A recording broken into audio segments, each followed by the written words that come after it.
ಇದಾ horror sound? Kannada ಸಿನಿಮಾಗಳಲ್ಲಿ horror ಅಂತಿದ್ದಂಗೆ ನಮ್ಮೆಲ್ಲರಿಗೂ ತುಂಬ ಈಸಿಗೆ ಬರೋದು ಯಾವುದು ಅಂದರೆ ಟಿಂಗ್ ಟಿಂಗ್ ಟ್ಸ್, ಟಿಂಗ್ ಟಿಂಗ್ ಟ್ಸ್. ತಂಗಾಳಿಯಲ್ಲಿ ನಾನು ತೇಲಿ ಬಂದೆ. That is all time iconic ನಮಗೆ ಕನ್ನಡ ಇಂಡಸ್ಟ್ರಿಗೆ. ಹಾರರ್ ಸಿನಿಮಾ ನನಗೆ ತುಂಬ ಇಷ್ಟ ಇದೆ. ಆ್ಯಕ್ಚುಲಿ ನೀವು ಹೇಳಿದ ಸಾಂಗಿಗೂ ನಾನು ಹಾಕಿರೋ ಡ್ರೆಸ್ಸಿಗೂ ಸ್ವಲ್ಪ ಮ್ಯಾಚ್ ಆಗ್ತಾ ಇದೆ ಅಂತ ನನಗೆ ಅನಿಸ್ತಾ ಇದೆ. ಇದೇ ಫೀಲಲ್ಲಿ ತಂಗಾಳಿಯಲ್ಲಿ ನಾನು ತೇಲಿ ಬಂದೆ. ಈ ಥರ ಏನಾದರೂ ಸೈಡ್ ವಾಕಲ್ಲಿ ಅಥವಾ ಉಮಾಶ್ರೀಯಮ್ಮ ನಡ್ಕೊಂಡು ಹೋಗ್ತಾರಲ್ಲ ಹಿಂಗೆ ಹೀಗೆ ಪಿಕ್ಚರಲ್ಲಿ ಆ ಥರ ನಡ್ಕೊಂಡು ಹೋದ್ರೂ ನನಗೆ ಭಾಳ ಸೂಟ್ ಆಗುತ್ತೆ. ಗಿವನ್ ಅ ಚಾನ್ಸ್ ಓಕೆನಾ? ನೀವೇನಾದರೂ ಹಾರರ್ ಸಿನಿಮಾ ಮಾಡಬೇಕು ಅಂತ ಅಂದ್ಕೊಂಡ್ರೆ ನೀವು ಯಾವ ಥರ ಪಾತ್ರ ಮಾಡ್ತೀರಾ?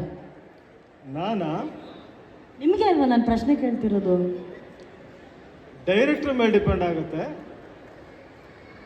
ಆಸೆ ಇದೆ ಇದೆ 100% ಇದೆ. ಕಮಾನ್. ನನ್ನ ಫೇವ್ರೆಟ್ ಜಾನರ್ ಬಂದೆ ಹಾರರ್. ಬೇಗ ಮಾಡ್ತೀನಿ. ಬೇಗ ಜಾನ್ ಅವರ ಫೇವ್ರೆಟ್ ಹಾರರ್ ಮೂವಿಯಲ್ಲಿ ಪಂಕಜ್ ಅವ್ರು ನಮ್ಮನ್ನೆಲ್ಲ ಎಂಟರ್ಟೈನ್ ಮಾಡ್ತಾರೆ. Thank you Pankaj sir.